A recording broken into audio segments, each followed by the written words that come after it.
the mad world of John Carpenter, and some alien stuff in Bob's basement. This Sci-Fi Buzz is totally insane. This week, we remember an unsung hero of horror, John Carradine. Descend once again into Bob's basement for a truly alienating experience.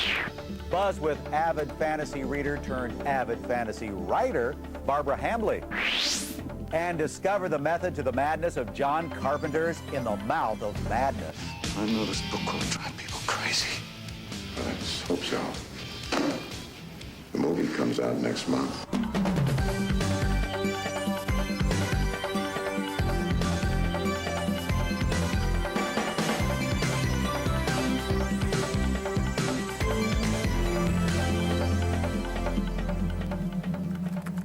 Arnold Schwarzenegger starring in a new Planet of the Apes film? What? Boy, I thought Chuck Heston was a big enough stiff. Now this. But our crack staff says it could happen. Hi, Buzzers. Mike Jarek here in Sci-Fi Central. Just scrolling through the news of the sci-fi, fantasy, and horror worlds out there. Let's see. Oh, a big screen version of cable TV cult fave Mystery Science Theater 3000. One of my favorites is finally a go. This is what it's about. Well, let's see. What lucky sci-fi stinker will get verbally zapped this time? Most likely, they say, 1954's This Island Earth, about aliens with mile-high foreheads. Sounds pretty good. But that's about the only interesting thing on the news right now. Let's see. Let's check out a poll we've been taking from our online comments about Sci-Fi Buzz. Posting on bulletin boards favor Harlan Ellison about 9-1. I find that hard to believe, but I like Harlan. But more importantly, the dashing host of the show, Mike Jarek, is universally loved. One comment says, keep up the puns, Mike. You know, not all people like puns because 2/3 of a pun is P.U. Now, here's something I find very disturbing, actually. People are saying they want to see more of Susan Hyman, that human right over there being quaffed. You want to see more of her? What exactly do you mean, Buzzers, by that? I'm the host of the show, darn it. Actually, Susan is a little bit disturbed today because she just got back from doing a feature with John Carpenter. And that would disturb anybody, huh? It's funny, isn't it? For years, I thought I was making all this up.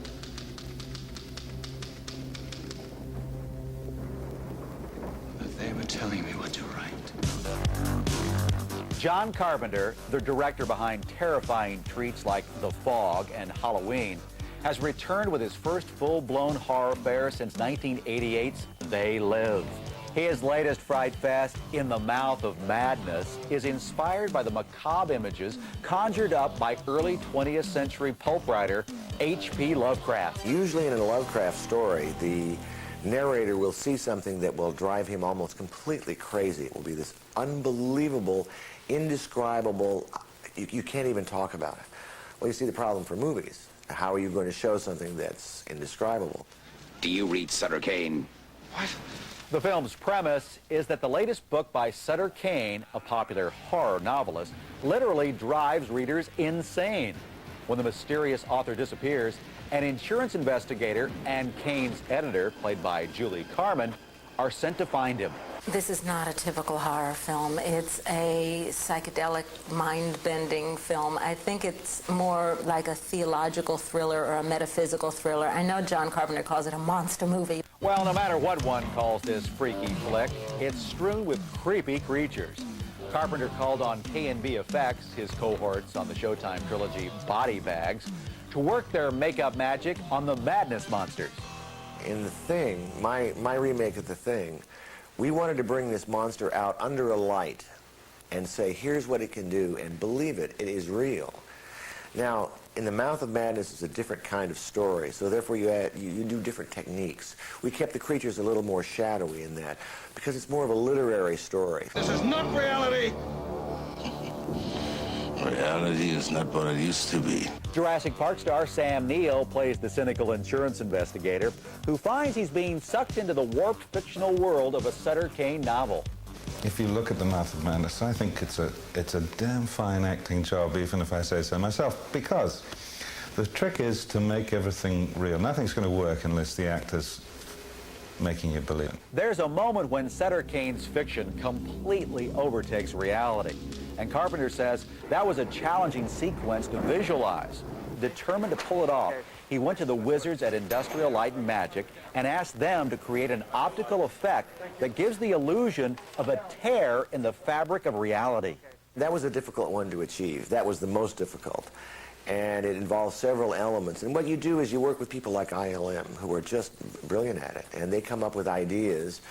But you know, this stuff has never been done before. It's not like calling up and ordering a pizza and saying, I want one rip in reality, please, with anchovies. Carpenter is currently directing an updated version of the eerie British chiller, Village of the Damned. And while he'll continue to venture outside the horror genre when opportunity knocks, he derives a perverse pleasure in scaring the masses. There was one moment I remember in a New York film festival. I was standing outside the door and they were showing Halloween, and I heard the audience scream and scream. It's like music to my ears. And now, once again, it's time to go to Bob's Basement to visit one of the world's biggest collectors of science fiction memorabilia and the guy who really knows his way around a dumpster, Bob. You said something about Alien, right? You Yeah. like Alien? You like the movie Alien? Oh, yeah, Sigourney Weaver. All that Yeah, the stuff down here? Man, I've got stuff from Alien that'll come out your ears, among other things. Just as long as it doesn't come out my chest. Oh, we may have ourselves an alien. I'm sure. Around here. Oh. I thought so all along. okay, You know, all the right. hair kind of covers these weird-looking ears. I tried. I'm sorry. Well, so this stuff is all from the original Alien. That's from Alien. Yes, it is. That's the detector Sigourney Weaver walked around with, looking for the critter and all that stuff. Now, I don't want to say it's cheesy or anything, but I mean, they make it look so cool in the movie. It has this little key that turns on the lights. Yeah. And then this little button down here, you actually have to hit it with your finger over and over and over and over. Very low tech. Well, hey, I mean, you know, it was only billions of dollars to do that. You talk about low tech. What do you think that is? Look at this. How cheesy. That's an ice tray. I know, but it's great for keeping martinis cool in there. Works great. That's the way movies are, though. That's true. See, it didn't even go off. Went right by me. True. Now, I remember this. This is the cat box, right? Jones's cat box. There it is, right there. You want to see this? Yeah. Would you put your would you put your cat in there? Just feel that. No way would I put a cat in there. Oh, man, that's hard. You It's no better padding believe at all. No. That's why the cat was always so mad. What's this made from? I mean, what was it originally? Fiberglass. It was cast out of fiberglass. All sculpted and casted out of fiberglass, yeah. Yeah. Yeah, Ridley Scott wanted everything real, totally. It had to work. This has a lock on it. I mean, it's... Yeah. That's the way he is. Oh, it's the face suckers. Huggers. huggers. Face huggers. These are the ones from the actual movie? This is the one that was on the guy's face when he's laying there. Here's Yeah. what's left of the little air bladders, you know, the things going, Yeah, all that stuff. Well, this, they blew air through these tubes. This is the one, actually, that came out of the egg. You know, he looks down in the egg and you see the thing fly up. Well, this is really beat up now, but you can see this is Ooh, actually... it's falling apart. Of course, it is. It's What is old. that? That's a part of its skin. You're holding alien skin Oh, there. Yeah. how nice. Stay out of the sun, folks. This is Yes. a perfect example of what we're talking about. Believe me. This is over a glove, a regular garden glove. Look at that. That's just a it. gardening glove That's right it. The there. guy was down inside the egg. The camera looked down. He just pushed it right up. Why are they so dry? Foam rubber doesn't last very long. I mean, it goes quick like zilch. It's gone. The smog gets it. All of the goo and the slime that was all over it just eats the rubber up. Well, here he is. There he is. That's the Man. head, the actual actor, the real tall guy who in the film wore. Now, the earthquake kind of damaged the jaw, so it isn't holding up right now. A couple of teeth are missing. It's fiberglass. This is a little plastic coating thing up here. And it's very heavy, and it's top heavy. It was very hard for the guy But to it sure wear. looks like metal, doesn't it? Oh, absolutely, yeah. And that's just done with paint then to make it That's look it. like These metal? artists are so good at doing this kind of stuff. Guess he should have flossed more, huh? Oh, boy. Look at this big. Now, this Yep. looks like metal, too, like a Yep. big metal weenie. Armor, hot dogs. Armor, get it, armor. But that is actually out of foam rubber, because the stuntman wore that. That was Eddie Powell wore this thing, and it had to be very light, because he's the one that gets pulled out of the airlock at the end. Oh, She yeah. shoots him, and they shot the scene actually upside down. So gravity and space, if they had just pulled him out, he would have fallen down. Sure. And they wanted him to go up and spin around, so they actually drug him up from the top. Now, this was built for the movie. It was a tool case, never used in the film. It just got cut out, you know, it just ran out of time. Who knows what or Right. why. Loaded with tools and different things in here. So the Just guys all were going kinds to of work, stuff. and Sigourney were going to work on the spaceship. Right, and with these patch it tools. up. This is a little light that, you know, actually still works. Oh, my God. See that? That didn't need to Oh, work. you need a little work in there. All right. No, yeah, we'll take care of that in a while. But yeah, but all this stuff worked. Yeah, they made everything practical. Ridley wanted everything so it would work. And as a result, he would come up with even things like this. Now, this thing actually would plug into here, if I can ever get it plugged in, Has a master switch, this switch, and this is great for like dental work. And I was talking, I think you need a little work. Here, no. just a oh, come on. It won't, Stay away. Oh, just be a second. Seriously, Won't hurt. I can't This is great. stand drills. You'll love it. You don't, hey, don't push me. Oh, come on. I'm close to the edge. Oh, man, come on. Here we go. Oh, man, never mind. When we re-energize, we'll fantasize with fantasy author Barbra Hambly and take a trip to the cutting edge. Hey, staff, who wants half my donut? I do. Okay. Hey, this is one cutting edge at Sci-Fi Buzz, and here's another. On this week's Cutting Edge, this commuter nightmare isn't a scene from a horror movie. It's just another day in Los Angeles. There are currently 6.2 million registered vehicles in LA County. So it's no wonder no one gets to their destination on time. But the days of sitting in traffic may soon be over, thanks to this ATM lookalike, which doesn't dispense cash, only information. Welcome to Smart Traveler, a system to help you get around Los Angeles faster and more efficiently. The Smart Traveler is cutting-edge technology, the first interactive, bilingual, touchscreen kiosk which provides commuters with up-to-the-minute travel conditions. And the State of California Department of Transportation is hoping this will make life easier. The purpose of these kiosks are to encourage the public to make pre-travel decisions before they decide to get either on the freeway, take their car. They might come up with other decisions like using a carpool, using a bus. A bus? Yeah, right. But even if commuters in the car capital of the world ignore mass transit, these little machines access information which identifies the least congested route.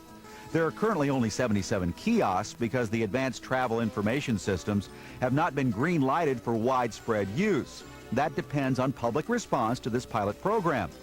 But if all runs smoothly, one of these kiosks might make it to the Olympics. We are being looked at by other states across the country, such as Texas and also Atlanta. Atlanta looking at it for possibly including it as part of the Olympic transportation system. So it's very exciting.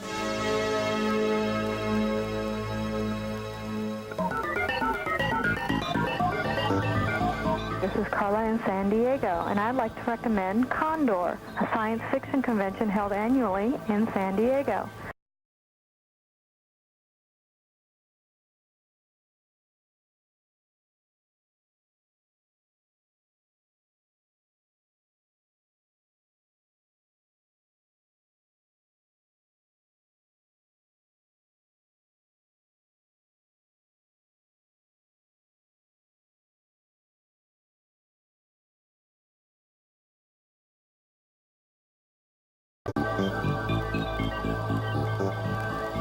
Now, earlier in the program, I told you how popular our producer Susan Hyman is becoming on the bulletin boards. Oh, people posting and posting for Susan. They want to actually get out and impress some Susan Hyman flesh at conventions. They want you to come to more conventions. Mike, we are out there at conventions all the time. Where do you think we get all our great story ideas? Conventions. Recently, we met Barbra Hambly, a fantasy author of Bride of the Rat God. I'm probably the only person I know who has known for her entire life what she wanted to be when I grew up. I wanted to be a writer when I was like 4. As a youth, fantasy writer Barbra Hambly sought out the imaginary worlds of J.R.R. Tolkien and L. Frank Baum as a safe haven from the harsh realities of adolescence. It was a way of distancing myself from you know, being a fat, pimply-faced girl in high school and being, you know, socially inept and being considered a weirdo and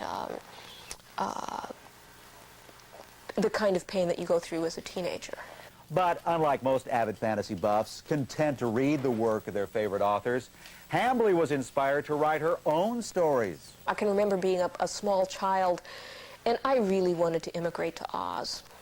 And I wanted that really bad, and I never could manage it. I'm sure that it is no coincidence that my first fantasy trilogy was about somebody who did just that. Mainstream readers have a tendency to dismiss fantasy books as a bunch of sword and sorcery gibberish. And while Hambly admits her own books fall under the fantasy banner, they've been able to transcend any cut-and-dried classification.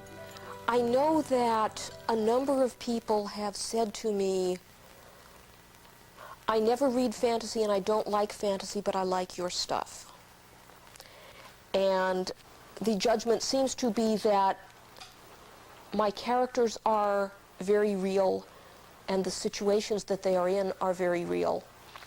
And I would like to think that, you know, most of the people in my books have a sense of humor, which frequently does not happen in fantasy. It's somewhat ironic that Hambly's readers appreciate the realism in her writing, since magic is a much-used story device in her work. It's just something that fascinates me, the form of magic. How do you do magic? What actually are you doing? What kind of power are you calling into shape?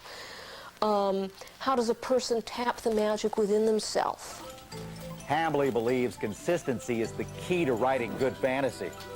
No matter how wild the idea, readers will come along for the ride if guidelines are established at the beginning of a story and followed throughout. After all, unlike other fiction genres, fantasy springs entirely from the mind of the author. Yeah, I'm making it all up. But I have studied a great deal of, quote, magic systems that people have believed in at different times and places. And, you know, reading, well, what did these people consider the proper philosophy of magic, or the proper, what is magic? I know that for myself, I have absolutely no magic powers. I do not believe in magic. So I am paranormally and magically null. Hambly's latest far-out fantasy is called Bride of the Rat God. This ode to her faithful Pekingese pooches is about a silent film vamp who's pursued by a giant Manchurian rat demon. While researching the book, set in 1920s Hollywood, the Los Angeles-based author discovered a bit of Tinseltown trivia that brings our story full circle. I learned that L. Frank Baum wrote most of the Oz books when he was living in Los Angeles in the teens. And when I realized that, all of a sudden I realized the Emerald City is Los Angeles. I went, I really did immigrate to Oz.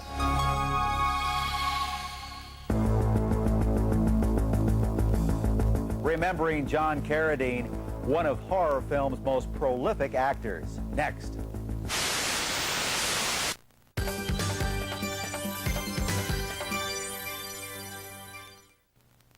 I drink to love. A union to last throughout eternity. A love free from all material needs. It's time to raise a glass and pay tribute to one of horror's greatest hands, John Carradine.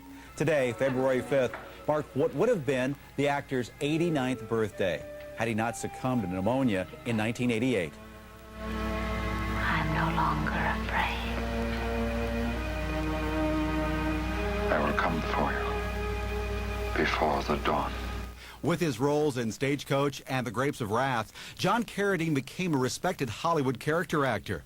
But it was the maniacal deviance he brought to life in hundreds of horror films that endears him to us fans.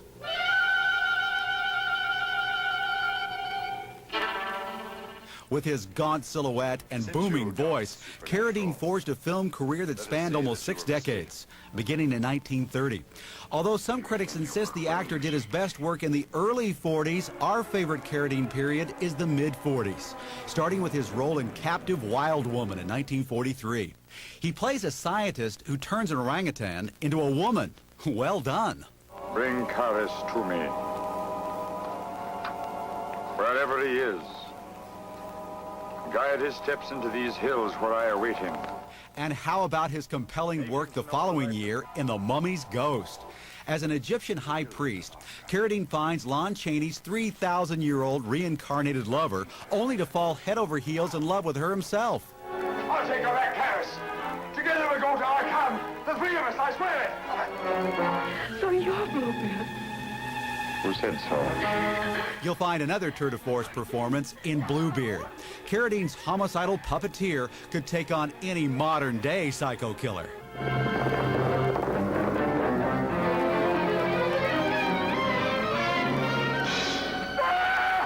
Although he dies way too soon in 1944's House of Frankenstein, Carradine's portrayal of Dracula ranks among the best. Luckily, he got to reprise the role the following year in House of Dracula. In that film, he pretends to be seeking a cure for his nocturnal affliction, but is really trying to horn in on a good doctor's tasty nurse. Not that nurse, this nurse. But 19 inches, I mean, that's... Does that sound mad? That's what they call me at Masters and Johnson's clinic. Mad. Carradine went on to star in hundreds more films until his death 7 years ago. His favorite role was as Long Jack in Captain's Courageous. One of his worst films, Carradine says, was Billy the Kid versus Dracula, a shoddy production at best that permitted its Dracula to fly around in the daytime. Craig, what happened? I think something's buckling. Craig, what's sparkling? What's sparkling, Craig? Carradine did star in more than his share of stinkers, but no matter how campy or clumsily directed some of his films were, John Carradine more than made up for them with the stunning work he did in the mid-40s. Happy birthday, John, and rest in peace, old sport. Here at Sci-Fi Buzz, we like to celebrate unsung horror heroes. And did you know this? This would have been John Carradine's 89th birthday today. Now, this may seem a little bit macabre, but happy birthday, John. Look what we have for you. Now, don't you think this would have been a fitting tribute for John Carradine? Don't you think he would have liked this? It's kind of sick, Mike. You'll still eat the cake, though, won't you? Of course. Before I leave you today, I want to tell you that the X-Files are coming to Sci-Fi Buzz. In 2 weeks, on February 19th, we'll have David Duchovny will be on the show, Gillian Anderson, and the executive producer, Chris Carter, is going to be here. Now, next week, make sure you tune in because Geraint Wynn Davies from Forever Night will be on, and Harlan Ellison promises a commentary that's really going to irritate all you bulletin board users. Won't that be fun? We'll see you next week for Sci-Fi Buzz.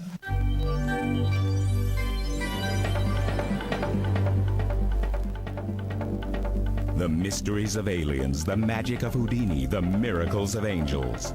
Now the real stories, people, and events are explained in a thrilling new series, Mysteries, Magic, and Miracles, hosted by Patrick McNee. Coming up next.